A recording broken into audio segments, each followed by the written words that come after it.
I thought it might be easier just to try and show you on a video the dimensions. It's approximately 150 by 150, but the depth there, as you can see, off that top lip down to where the container changes is 150. The dimensions across the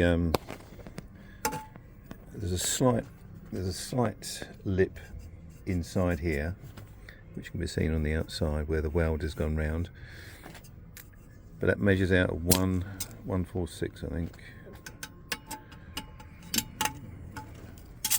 I'll get it the right way around.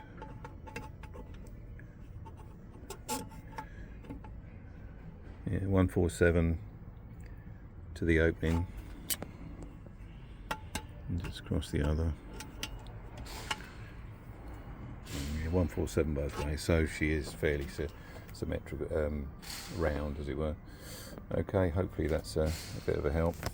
Thanks.